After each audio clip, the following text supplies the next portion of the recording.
Di ba anak, tinatanong mo kay mama kung sino ang tatay mo? Sabi niyo, nanay, walang araw makikilala ko rin. Ngayon yung balang araw, anak.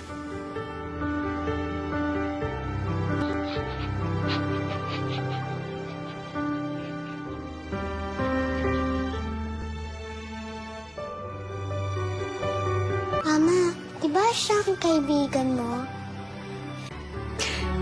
Hindi, anak. Siya ang tatay mo. Sigurado ka ba talaga? Ako ang papa niya. Ibigin ba ang tinatasan? Okay lang ba sa'yo na pangit ang papa niya? Oo naman. Para sa bata.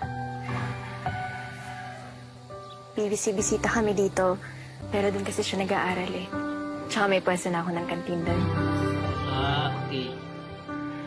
Alam mo, namimiss mo na ang boses ko. Gusto mo na magkanta ako. Oo naman. Sige.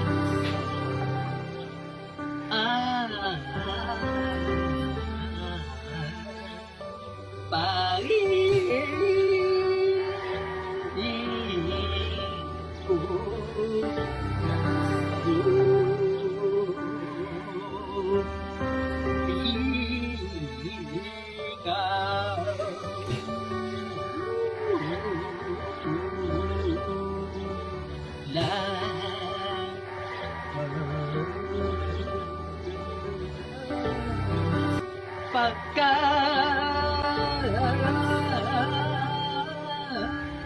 mahal kita.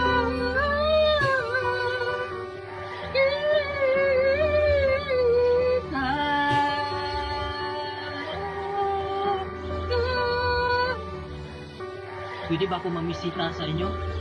Sa bahay nyo? Ikaw naman mamamasahe. Eh. Teka, mahal mo ba ako? Ako, hindi ba lagpas na tayo sa mahal-mahal na yan? Kung bigyan kita ng kadakter na baby. Sige na, ako na bahala sa lahi. At ikaw naman bahala sa magandang buhay. Kaya, pumayag ka na. Paco, ayaw mo ba palayain yung sarili mo? Kasi yun yung tinatangka ko. Ako lang to, kaya ko makapagbago. Para maging masaya ka ulit. Kalimutan na natin ang nangyari. Kaya magsimula na tayo ulit. Hindi ko alam, Paco. Sana ako na lang ulit. Kung tatanungin mo ako ngayon kung mahal pa rin kita. Totoo?